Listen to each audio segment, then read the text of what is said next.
Business is the linchpin to our future prosperity and existence. However, environmental and social actions by business must now produce outcomes measured in months and years.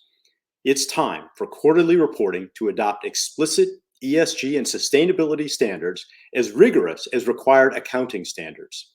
And this can only be achieved with collective action driven through a mindset of interdependence. I would like to introduce Ajay Banga, Executive Chairman of Mastercard and global leader in technology and financial services, to speak of a philosophical framework upon which we must build this mindset of interdependence.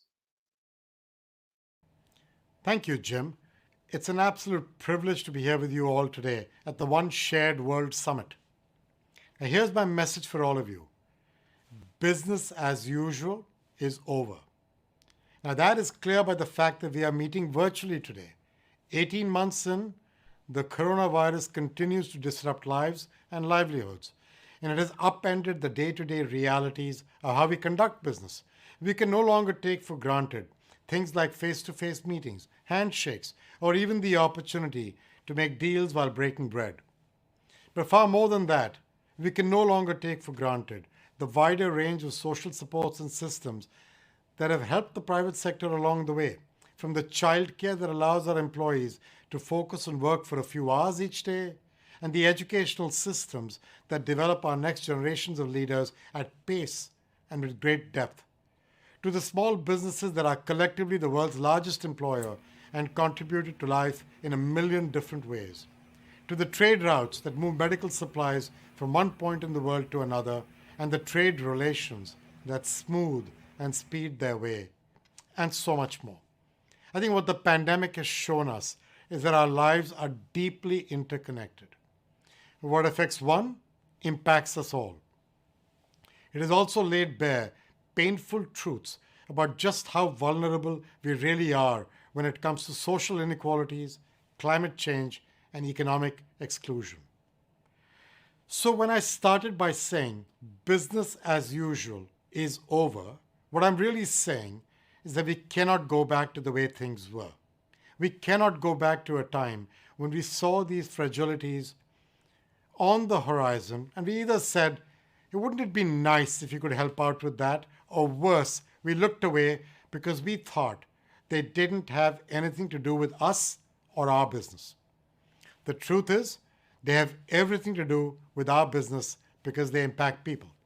And as leaders, it is incumbent upon us to strike the right balance in a triangle of considerations. On one side, there's one versus many. This is about how we act inclusively. On the other side, there's humanity versus nature. This is about how we address ecological issues. And at the foundation of the triangle is the ultimate question of long-term versus short-term. This is about how we put the incentives for action and possible impacts into perspective.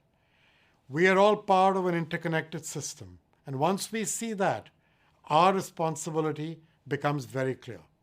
For the private sector to help the world navigate the months and the years to come and help construct a stronger, safer, more sustainable future, I believe we need to do three things. The first one is take care of our employees. Our people are the engines of our innovation, the guardians of our service, the foundations of our companies. When we take care of them, they take care of our business, our clients, the end customer, their families, their communities. Creating policies and taking action to empower them starts a cycle of empowerment and growth that supports business in a multitude of ways. And that, for me, is where real stakeholder engagement begins, with our own people. Second, make commercially sustainable social impact part of our business model.